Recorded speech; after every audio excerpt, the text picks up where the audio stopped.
How do you just feel, I guess, the question. How do you feel about where TPM is now compared to where you felt, 5, 10 years ago? And how do you feel about the trajectory that you think it's on?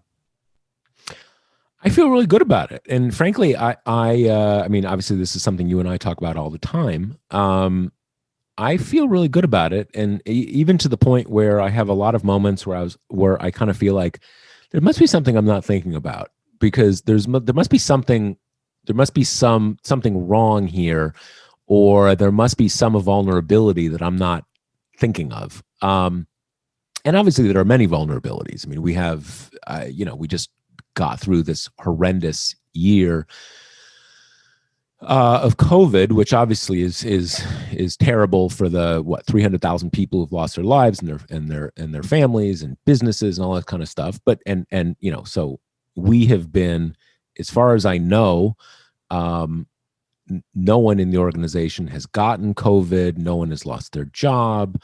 But still, it's been a challenge. It's been a challenging year.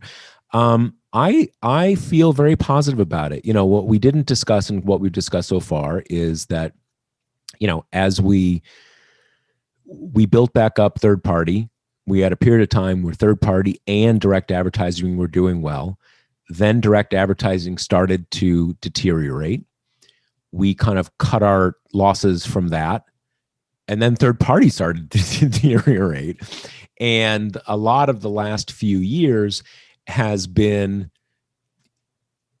building membership enough to keep up with that colossal deterioration of paid advertising. And in the last, there was actually an email I sent out to subscribers about this, but basically we're at the point now where we're still doing some direct advertising and third-party advertising, but it's a pretty small part of our overall budget.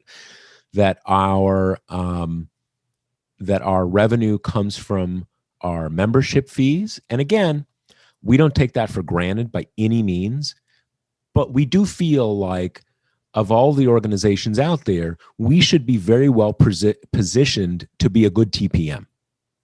So we have some ability to affect how this comes together. So I think, one example of that is a lot of our peer publications went under during the pandemic, or dramatically, cut lots of employees and stuff like that. And we didn't do that. And that's because you, the people watching this, subscribe, and you didn't stop subscribing.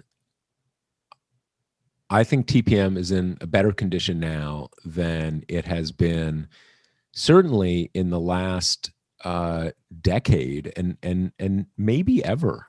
And what I hope in the coming years is, there are other areas that, I think, having learned that lesson before about going into areas that are just not TPM, but I think that there are areas that are really adjacent to what we do that we can build into and build the company and find other ways to make revenue that allows us to build more salaries for more journalists and just, expand and improve what we do. So that was the last question. So I guess just if there's anything else I didn't ask about that you want to get out there. Not really. I think that pretty much covers it. Okay, cool. Thanks. I thought this was really good. Yeah, so no, I hope me you too. did too. Me too. Okay, cool. All right, cool. later, man. All right. Thanks, Bye. man. Yep.